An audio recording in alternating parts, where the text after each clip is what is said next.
그가 나를 데리고 성전문에 이르시니 성전의 앞면이 동쪽을 향하였는데 그 문지방 밑에서 물이 나와 동쪽으로 흐르다가 성전 오른쪽 제단 남쪽으로 흘러내리더라.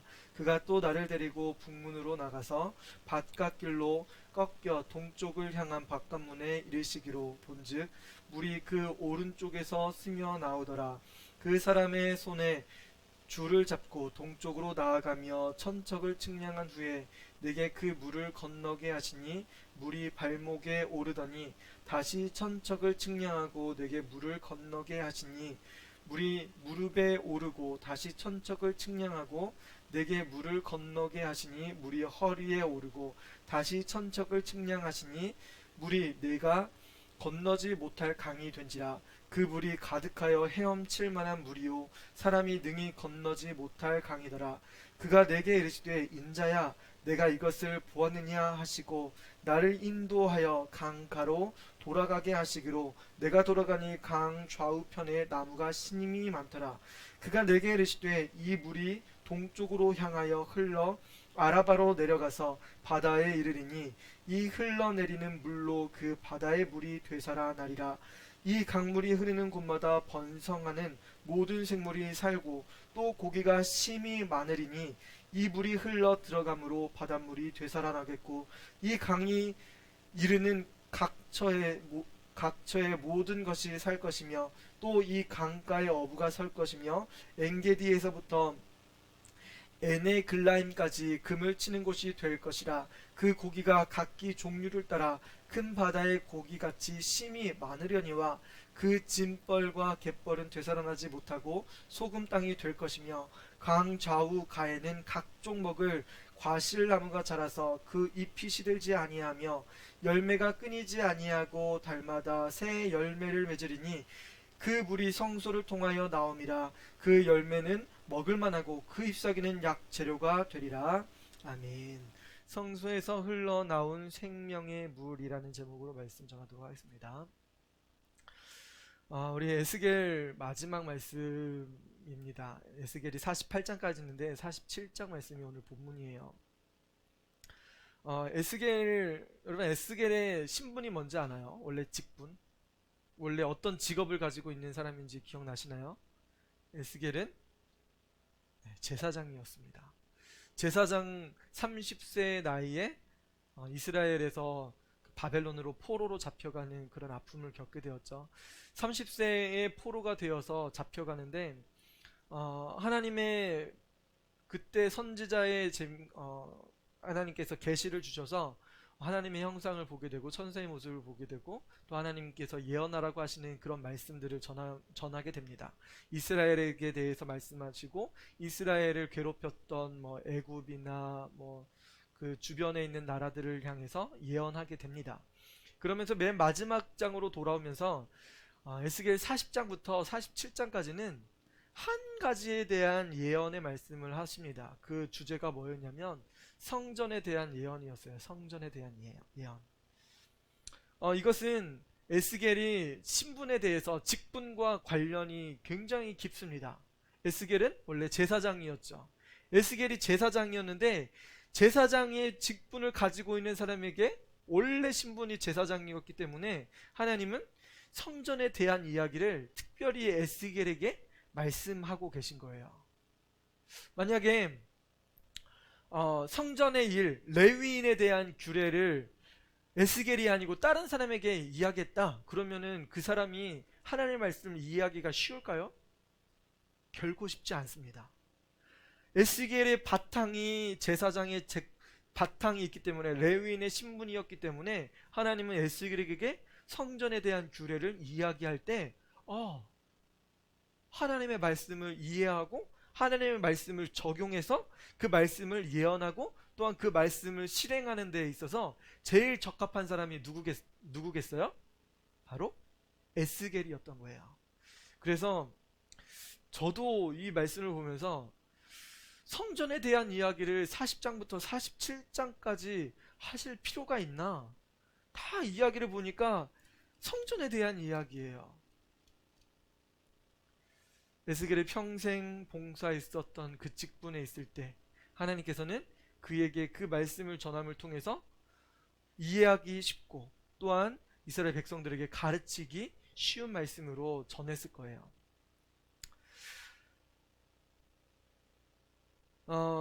하나님께서는 이스라엘 땅을 가리켜서 회복될 거라고 말씀하셨어요. 한번 따라해 볼까요?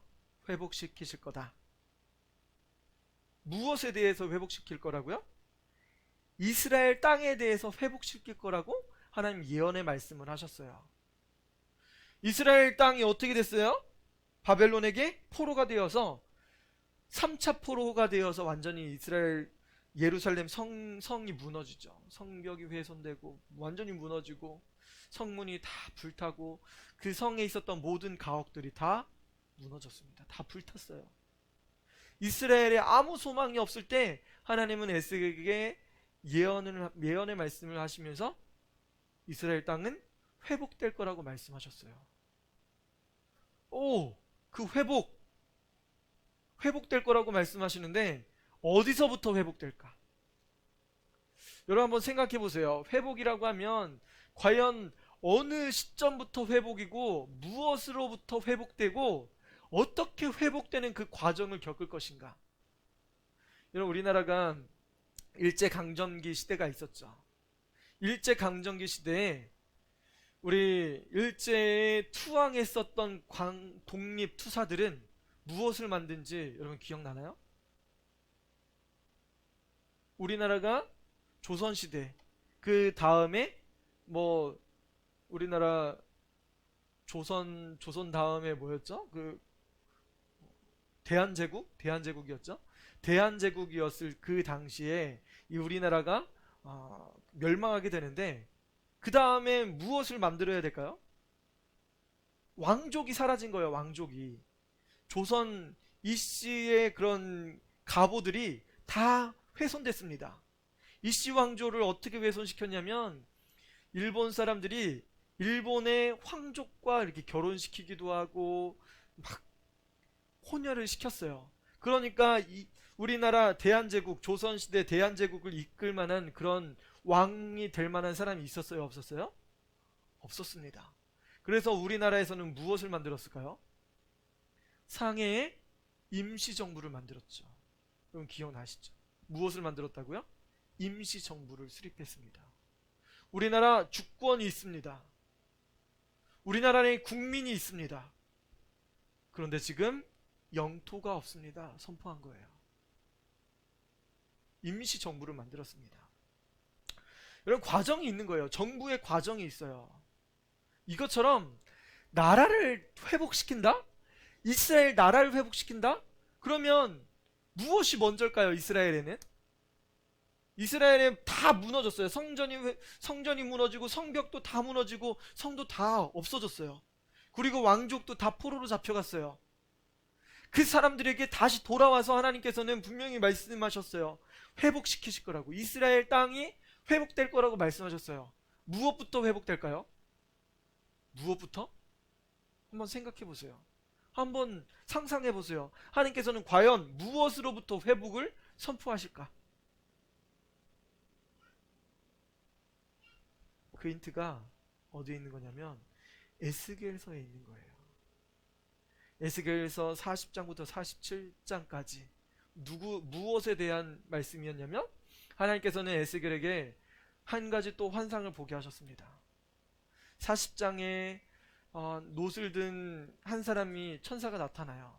그러면서 이 천사가 끌고 성전을 향해서 이렇게 예언의 말씀을 성전을 보게 하시면서 하나님의 말씀을 예언하십니다. 성전을 측량해요. 성전의 길이, 성전의 너비 이런 것들을 측량하고 성전 안에 있는 지성소 그리고 성소의 규격을 뭐 체크하고 그 다음에 그 안에 있는 방들 그 다음에 하나님께 제사하는 그런 법규들 이런 것들을 에스겔에게 말씀하고 계세요. 이것은 무슨 이야기일까요? 뭐와 관련이 있을까요?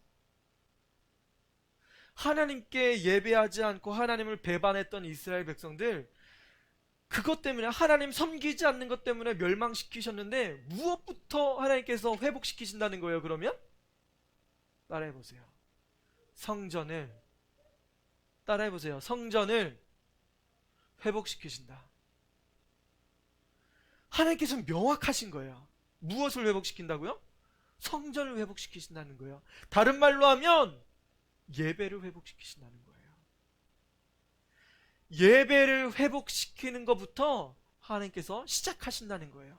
그래서 이 40장부터 47장 안에는 하나님께 성전의 법에 대해서 말씀하시고, 그리고 제사장의 규례, 그리고 제사장들이 있어야 될 땅, 그리고 왕이 어떤 규례를 지켜야 되는지, 이스라엘 백성들이 어떤 규례를 지켜야 되는지, 하나님께 어떤 예배를 드려야 되는지, 제사를 드려야 되는지에 대한 이야기가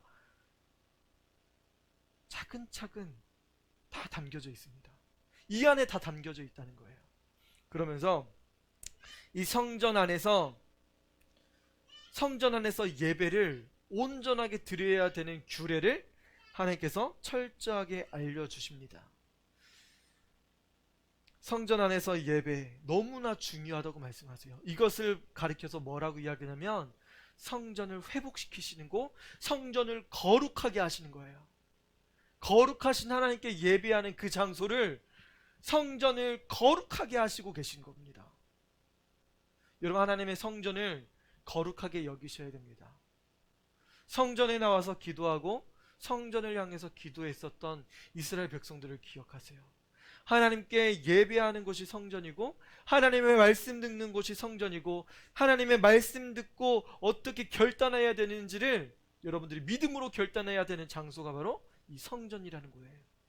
여러분들이 성전에서 기도할 때 하나님께서는 모든 것들을 다시 회복시키실 거라는 거예요. 얼마나 감사해요. 하나님께서 어떻게 하신다고요? 성전을 통해서 회복시키신다는 겁니다. 분명히 성전을 통해서 회복시켜 주실 때 에스겔은 이 말씀을 잘 들었어요.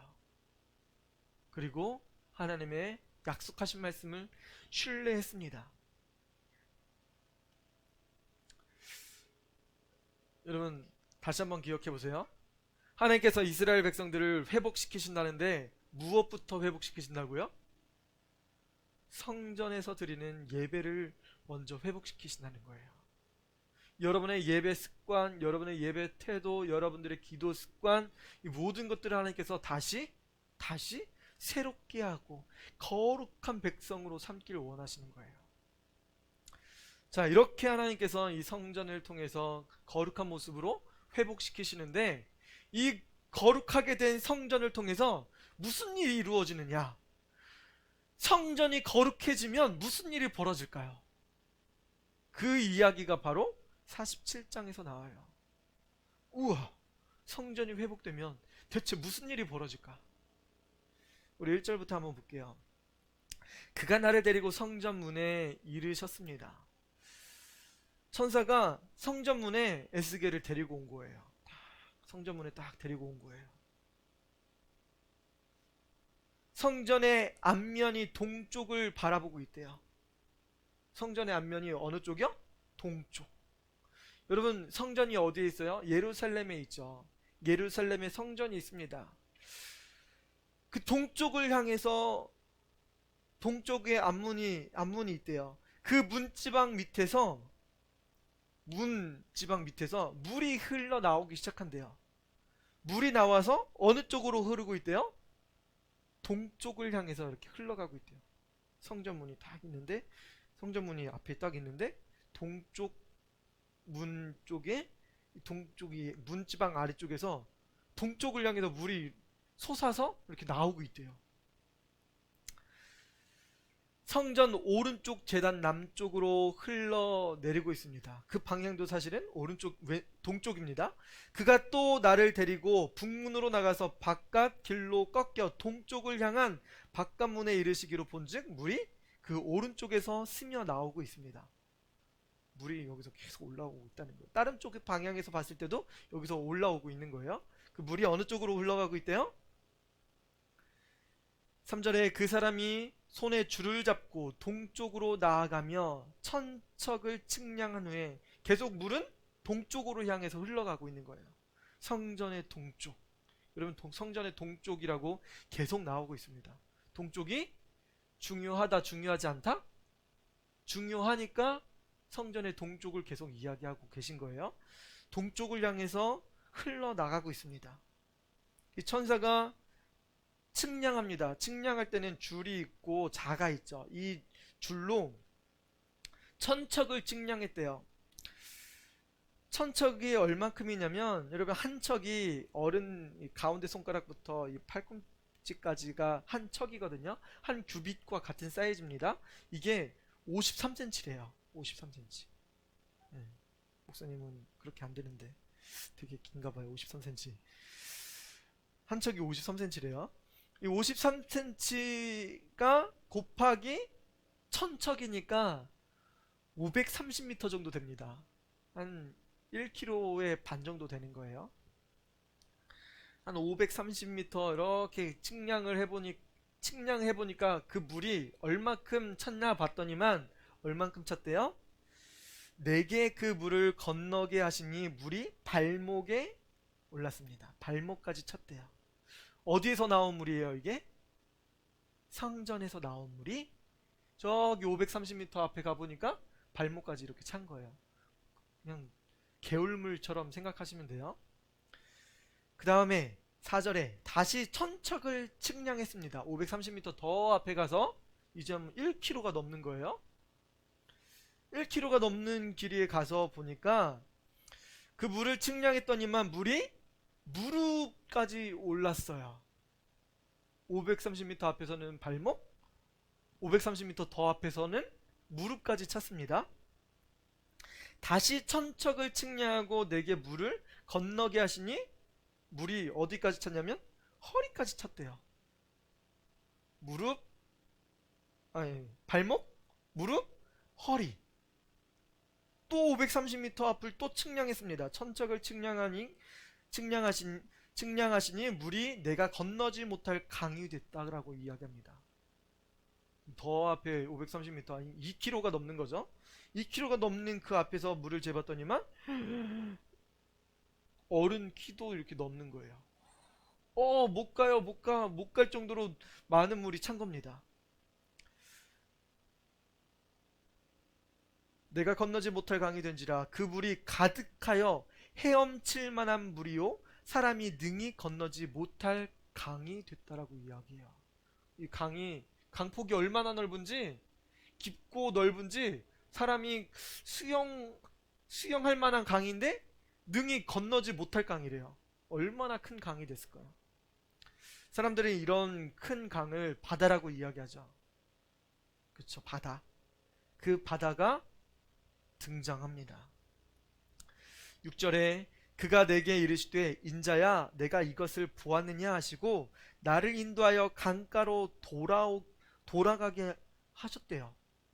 너무 멀리 간 거예요. 이제는 에스겔이 수영 치면서 더 이상 못 가요. 더 이상 못 갈 정도입니다. 라고 할 때 이 천사가 에스겔을 싹 끌고 오셨어요. 어디로 오게 했어요? 강가로. 강가는 물 밖이죠.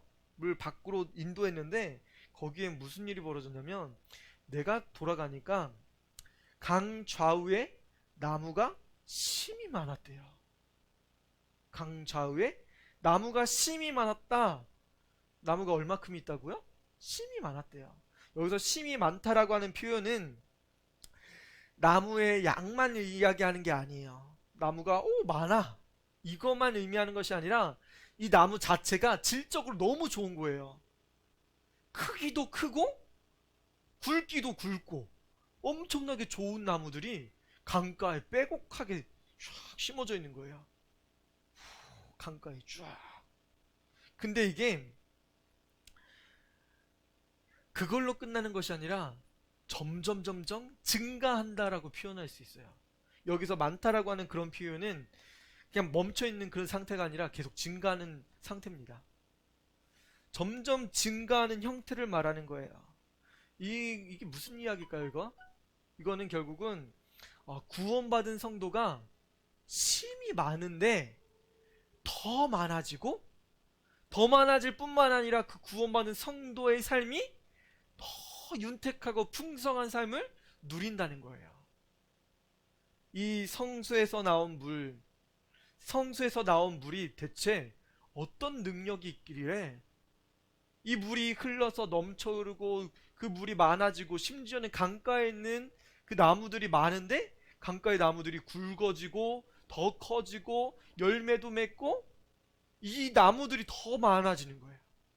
대체 이 성소의 물에 어떤 능력이 있길래 이런 일들이 벌어졌을까요? 계속 볼게요. 내가 7절이에요. 내가 돌아가니 강 좌우에 나무가 심이 많더라. 8절. 그가 내게 이르시되 이 물이 동쪽으로 향하여 흘러 아라바로 내려가서 바다에 이르리니 이 흘러내리는 물로 그 바다의 물이 되살아 나리라. 이제 마지막 동쪽이라는 말이 나왔습니다. 여러분, 성전의 동쪽이 어느 쪽일까요? 이스라엘 땅이 이렇게 있으면 이렇게 일자로 이렇게 생겼다고 생각해 보세요. 그리고 예루살렘이 있다고 생각해 보세요. 예, 아래쪽으로 중간 아래쪽에 예루살렘이 있습니다. 그리고 그 동쪽에는 뭐가 있냐면 요단강과 사해 바다가 있어요. 예루살렘 성전 동쪽에 뭐가 있다고요? 요단강과 사해 바다가 있습니다. 동쪽에 있어요. 동쪽에 뭐가 있다고요? 사해 바다가 있습니다. 성전에서 나온 물이 결국은 흘러서 아라바로 내려가서 바다에 이르렀다고 하는 이 바다는 어느 바다일까요? 사해 바다라는 거예요. 여러분, 사해 바다 다들 아시죠? 사해 바다는 뭐로 가득할까요? 소금으로 가득합니다. 소금물이 가득해요. 우리 친구들 바다에서 이렇게 뒤로 이렇게 있으면 몸이 뜰까요? 가라앉을까요? 힘 쭉 빼고 있으면 몸이 떠요. 왜요? 소금물이라서. 사해 바다에 가면 이렇게 딱 누워 있으면 붕붕 떠요. 소금 밀도가 저쪽 바다보다 더 세요. 그래서 이 소금물, 이 사해 바다에는 물고기가 살지 않습니다. 살 수가 없어요. 하나님 근데 이 바다를 어떻게 하신대요? 바다에 이 흘러내리는 물로 그 바다의 물이 되살아나리라 라고 말씀하세요. 하나님 너무하신 거 아니에요? 이스라엘을 회복시키는데 뭐까지 회복시킨다는 거예요? 죽은 사해 바다까지 회복시킬 정도의 하나님의 능력이 나타나는 겁니다. 여러분, 어디서 나온 물 때문에 그런 거예요? 성수에서 나온 물이, 성전에서 나온 물이 사해 바다를 회복시킨다는 거예요. 이 강물이 이르는 곳마다 번성하는 모든 생물이 살아난대요. 아무것도 살 수 없었던 이 사해 바다에 물고기가 생긴대요. 또 물고기가 심이 많아진대요. 아무것도 살 수 없었던 그 바다에 물고기가 생긴다고요?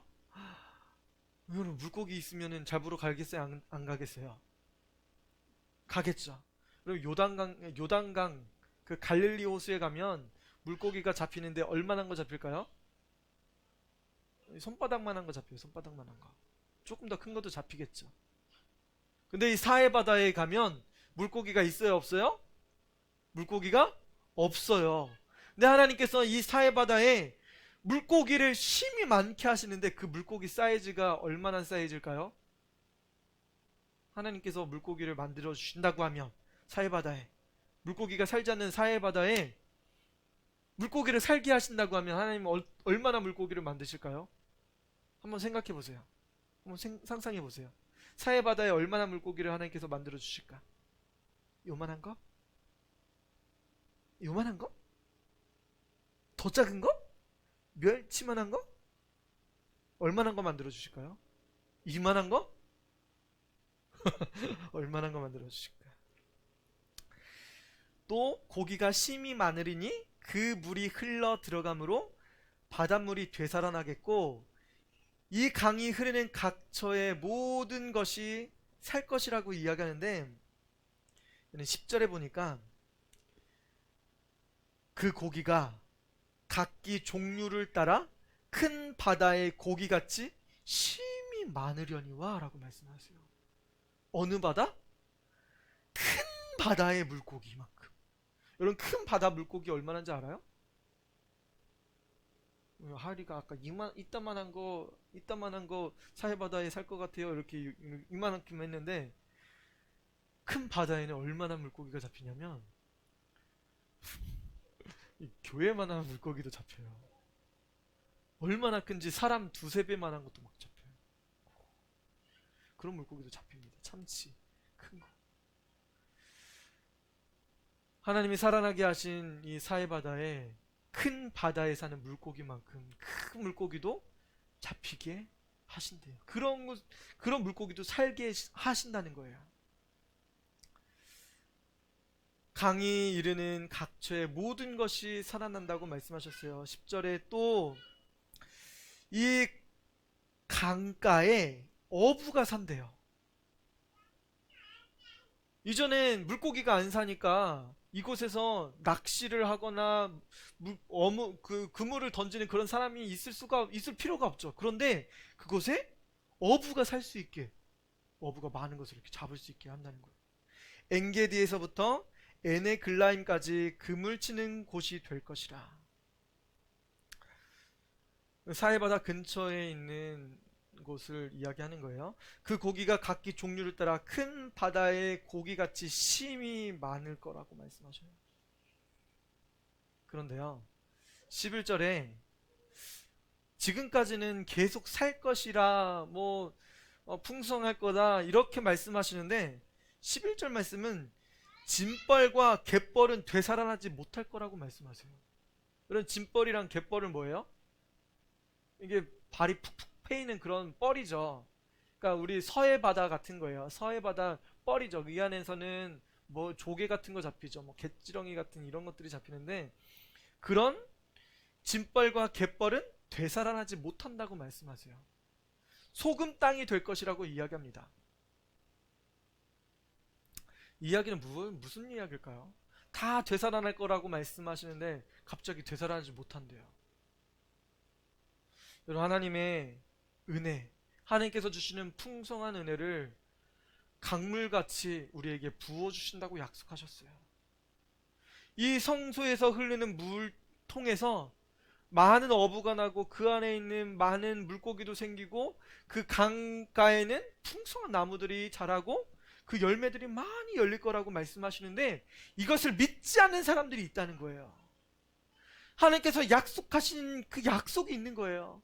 회복시킬 거라고 하는 약속이 있는데, 에휴, 되겠어? 어떻게 하나님이 그런 것까지 하실 수 있어? 하나님은 나는 못 하실 거야. 나 이런 상황인데 하나님께서 어떻게 하셔? 믿지 않는 사람들이 있다는 거예요. 하나님이 하실 것에 대해서 신뢰하지 않고 믿지 않을 사람들이 분명히 있다는 거예요. 이거는 공존합니다. 하나님의 약속을 믿는 사람과 믿지 않는 사람은 공존한다는 거예요. 갯벌과 짐벌 같은 그런 존재, 그런 사람들이 있다는 겁니다. 그런 사람에게는 소금 땅이 될 것이라고 말씀하세요. 너무나 끔찍하죠. 하나님의 구원의 은혜에서 제외시켜버리신다는 거예요. 하나님께서는 구원을 베푸시고 그 풍성한 은혜, 성수에서 나오는 그 풍성한 것들을 우리에게 주시려고 하시는데, 그 사실을 믿지 않는 사람들이 있다.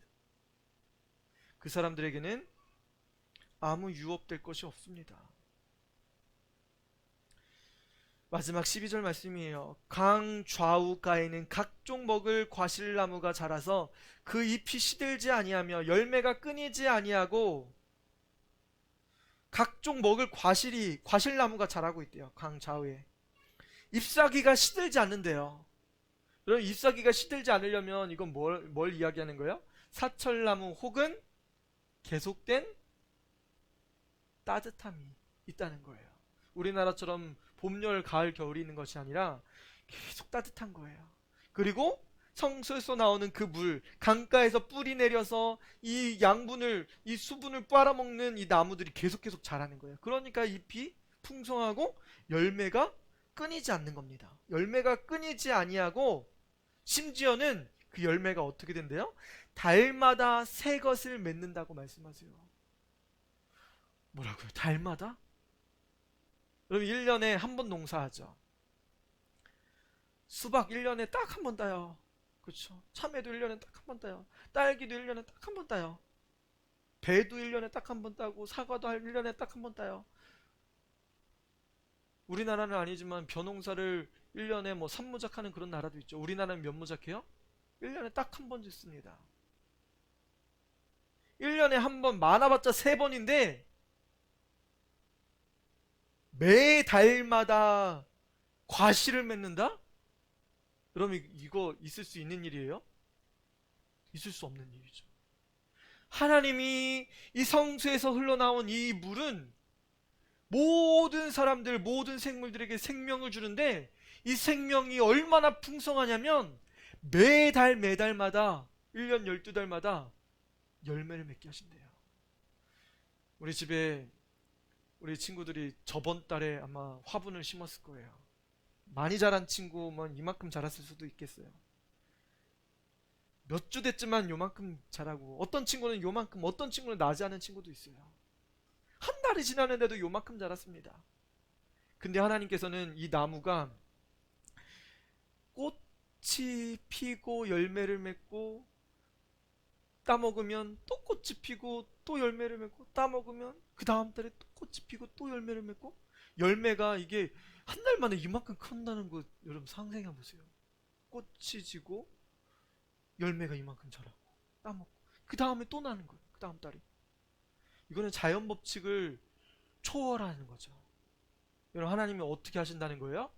하나님 우리에게 풍성한 은혜를 주시는데 1년에 딱 한 번, 일주일에 딱 한 번 은혜 베풀어 주시는 그런 하나님이 아니라 맨날 맨날 우리에게 생명의 은혜, 예수 그리스도 안에 있는 그 풍성한 은혜를 매일매일 주신다는 거예요.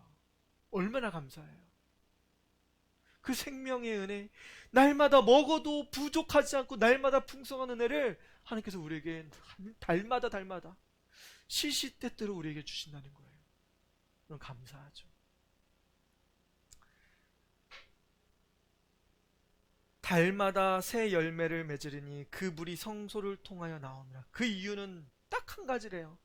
성소를 통해서 나오는 물 때문에 그렇습니다. 그 열매는 먹을만하고 그 잎사귀는 약재료가 된대요. 잎사귀가 약재료.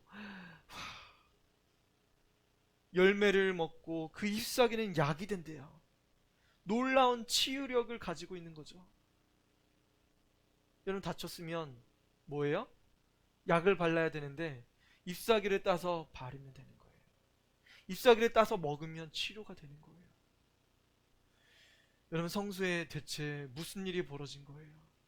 하나님께서는 성소를 회복시키는데 어떻게 회복시키시냐면 완전한 생명의 근원으로 회복시키세요. 여러분 이 성소가 대체 무슨 일이 벌어진 거예요? 우리에게 있는 성소는 완전한 성소입니다. 우리에게 주시는 은혜는 완전한 거예요. 완벽한 거예요. 성소, 성전의 그런 의미가 아니죠. 이 성소는 무엇을 이야기하는 거예요? 예수님께서 사흘 만에 다시 세울 그 성전을 누구를 가리키는 거였어요? 너네들이 이 성전을 헐어라. 내가 사흘 만에 다시 세우리라. 하나님께서 세우신 그 성전. 이 성전은 바로 예수 그리스도를 이야기합니다. 여러분 예수 그리스도 안에 있는 생명 샘물을 마셔야 돼요. 내게서 나오는 생수를 마시는 마다 절대로 목마르지 않을 거라고 예수님 약속하셨어요. 여러분 무엇을 먹고 자라나요? 무슨 물을 먹고 자라세요? 여러분 예수 그리스도 안에 있는 생수를 마셔야 돼요. 그러면 절대 목마르지 않을 겁니다. 그 안에서 나오는 그 생명 샘수를 마실 때마다 여러분 풍성함을 누리고 여러분의 삶이 윤택해지고 더 풍성한 열매, 그 주위에는 너무 풍성한 사람들이 많아질 거예요. 예수님 믿는 사람 너무나 많아질 거예요. 여러분 딱 하나, 에스겔의 환상은 이 성전의 회복을 이야기합니다. 여러분 이 성전은 결국은 예수 그리스도를 통해서 성취되는 거예요. 여러분 안에 계신 예수님이 얼마나 소중하고 여러분 안에 계신 예수님이 얼마나 우리에게 생명을 주시길 원하시는 분인지, 얼마나 완벽하고 얼마나 좋으신 분인지 여러분 다시 한번 느끼셨으면 좋겠어요. 우리 같이 기도했으면 좋겠습니다. 이 성전이 되신 예수님 너무나 감사합니다. 그 성전 되신 예수님을 우리 가운데 부어주시고 우리 가운데 우리 마음속에 있어서 그 생명 샘수가 우리 안에 흘러넘치길 원하시는 주님, 내 안에서 샘솟듯이 흘러나오길 원합니다. 내 안에서 나오는 이 생명 샘수를 통해서 많은 사람들에게 풍요로움을 주고 또한 어부가 많아지고 물고기가 많아지고 그 물고기가 너무나 큰 바다에서 사는 물고기, 많은 나무를 맺고 열매를 맺고 달마다 그 잎사귀는 약재료가 된다고 약속하셨어요. 우리 안에 계신 예수님 너무나 소중한 분이세요. 예수님 감사합니다. 하나님, 그 약속이 성취될 때 이스라엘은 회복될 겁니다. 하나님, 우리가 예배를 회복될 때, 우리가 예수 그리스도를 회복시킬 때, 우리 안에 계신 예수님으로 인해서 기뻐하고 즐거워할 때 이 약속은 성취될 겁니다. 여러분, 그 약속을 믿지 않는 사람들도 있었습니다. 짐벌과 갯벌 같은 곳은 소금과 같이 될 거라고 말씀하셨어요. 하나님, 우리는 짐벌과 갯벌이 아니라 하나님께서 살려주시는 예수 그리스도를 통해서 은혜 받는 하나님의 백성 되길 원합니다. 나에게 은혜 베풀어 주시고 내가 생명 샘수를 날마다 마실 수 있게 도와주옵소서. 그러기 위해서는 여러분, 예수님 날마다 고백해야 되는데, 예수님을 만날 수 있는 유일한 방법은 우리가 죄인인 것을 고백하는 겁니다. 하나님 감사합니다. 우리가 죄인으로 발견되고 예수님만 바라볼 수 있는 사람인 것을 고백하게 하시니 감사합니다. 내 안에 있는 모든 죄악들을 용서해 주시고 예수님을 발견해서 예수 그리스도 안에 있는 생명샘물을 날마다 마시고 성장하고 하나님께 영광 돌릴 수 있게 주님 도와주옵소서. 이 시간에 같이 들은 말씀 듣고 같이 통성으로 기도하도록 하겠습니다. 아버지 하나님 감사합니다. 하나님, 우리 안에 계신 예수님 감사합니다. 하나님, 우리에게 주시려고 하시는 것이 너무나 크고 광대하고 위대합니다. 하나님, 예수님을 발견하기 원합니다. 예수님 성소의 동쪽을 통해서 하나님 동쪽으로 이 생명샘물이 흘러내려갑니다. 하나님, 생명샘수가 흘리는 곳은 하나님 그 물이 발목까지 차고 무릎까지 차고 허리까지 차고 능히 헤엄칠 수 없는 큰 강물이 되어서 바다에 이르렀습니다. 하나님, 이 강물이 흘러서 사해 바다에 흘러서 생명이 살 수 없는 곳에 생명을 주셨습니다.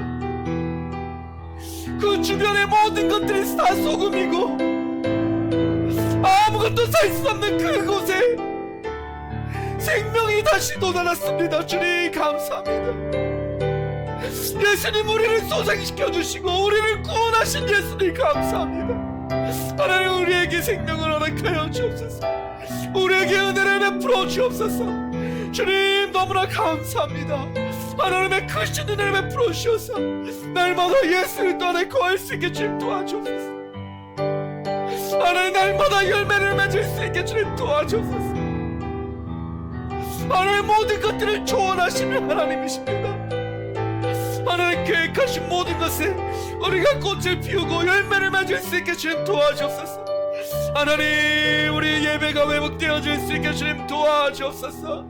하나님을 거치는 모든 것들이 예수의 이름으로 따라가게 하시고 우리 모두가 다 하나님의 구속하신 은혜를 고백하며 찬양하며 하나님께 나올 수 있게 주님 도와주옵소서. 하나님, 구속하신 하나님의 백성들이 나와 예배할 수 있게 주님 도와주옵소서. 하나님을 기뻐하는 성도들 되어지게 하시고 하나님을 경배하는 귀한 성도들 되어지게 하옵소서. 하나님, 어린이들이 예배하게 하시고 하나님, 모든 어린이들이 입술로 찬양하며 하나님 마음으로 기도하고 하나님 입술로 기도하며 간구할 수 있게 주님 도와주옵소서. 하나님 감사합니다. 하나님, 주님 가정마다 하나님 은혜를 베풀어 주옵소서. 하나님, 성도들의 입술이 열리게 하시고 하나님께 기도하는 하나님의 거룩한 백성들 되어질 수 있게 주님 도와주옵소서. 오 주님 감사합니다. 좋으신 하나님께서는 우리에게 그 어떤 것보다 우리를 회복시키시길 원하십니다. 하나님, 다른 사람들이 회복되는 것이 아니라 바로 여러분, 나라는 한 사람이 하나님 앞에 회복되기를 하나님께서 원하시고 계십니다. 하나님, 내 심령을 붙들어 주시고 나를 구원하여 주시고 하나님의 그 구원의 은혜를 경험할 수 있게 하시고 하나님, 그 구속하신 은혜가 날마다 우리 안에 넘쳐 흐를 수 있게 도와주시고 하나님, 우리를 통해서 수많은 영혼들이 구원받을 수 있게 주님 도와주소서. 우리 가정을 회복시켜 주시고 하나님의 은혜를 경험할 수 있게 달라고, 아직까지 고백하지 못하는 우리 심령들을 불쌍히 여겨주시고 하나님의 구속의 은총에 이르게 해달라고 우리 같이 기도하도록 하겠습니다. 아버지 하나님, 감사합니다. 우리 너무 연약합니다. 우리 너무나 부족합니다. 하나님, 어떻게 해야 될지 알지 못하는 우리 심령을 주님 불쌍히 여겨주시고 하나님 은혜를, 하나님 은혜 가까이, 하나님 은혜의 강가에 하나님 나아갈 수 있게 주님 도와주옵소서. 주님 감사합니다. 하나님, 우리를 구원으로 인도하신 주님 감사합니다. 우리 심령에 날마다 기도할 수 있게 주님 도와주옵소서. 하나님 감사합니다. 하나님의 사명을 회복하게 하시고 하나님 성전을 회복시키려고 하시네 하나님의 열심과 하나님의 은혜를 우리가 온전히 깨달아 나아갈 수 있게 주님 도와주옵소서. 주님 감사합니다. 하나님, 우리를 통해서 하실 일들, 하나님 우리에게 맡겨주신 일들 우리가 믿음으로 감당할 수 있게 주님 도와주옵소서. 할렐루야. 아버지 감사합니다. 하나님, 우리를 정결하게 하여 주옵소서. 우리를 깨끗하게 씻어 주옵소서. 씻겨 주옵소서. 예수 그리스도의 십자가의 보혈로 우리의 죄와 허물들 모든 것을 씻어 주옵소서. 하나님 아버지, 명절을 앞두고 있사오니 하나님 아버지, 명절에 예수님의 복음을 전할 수 있게 주님 도와주시고 하나님, 부모님들이 주 예수 이름으로 구원받으니 하나님의 은총 가운데 거할 수 있게 주님 도와주옵소서. 할렐루야. 아버지 감사합니다. 하나님, 우리를 회복시켜 주시고 은혜로 인도하신 주님 감사합니다. 모두가 믿음으로 감당하게 하시고 믿음으로 받아들여서 하나님의 기업이 이룰 수 있게 주님 도와주옵소서. 주님 감사합니다. 하나님 감사합니다. 하나님, 우리를 너무나 사랑하셔서 성전이 회복되는 그 순간에 우리를 온전하게 회복시키셔서 하나님, 우리가 무엇을 해야 될지 알게 하신 하나님 감사합니다. 하나님, 성전은 회복될 겁니다. 예수 그리스도의 이름은 우리 심령 안에서 회복될 것이고 예수 그리스도 안에 있는 이 생명 샘물은 우리 안에서 흘러 넘쳐내려서 발목까지 차고 무릎까지 차고 허리까지 차고 능히 건널 수 없을 만큼 큰 강물, 결국은 바다를 이루어 우리에게 풍성한 은혜를 베풀어 주실 겁니다. 하나님, 예배하는 손길마다 하나님의 거룩하심이 임할 수 있게 주님 도와주시고 하나님의 거룩하신 물이 예배하는 모든 성도들 심령마다 가득가득 부어주셔서 하나님의 사명을 감당하고 하나님의 놀라운 축복과 열매를 맺을 수 있는 거룩한 백성들 되어질 수 있게 주님 축복하여 주옵소서. 감사합니다. 하나님, 우리를 주 예수 이름으로 회복시켜 주신 하나님께 감사드리며 하나님의 크신 은혜와 축복을 경험할 수 있는 모든 가정 되어질 수 있게 인도하여 주옵소서. 감사드리며 예수님의 이름으로 축복하며 기도드립니다. 아멘.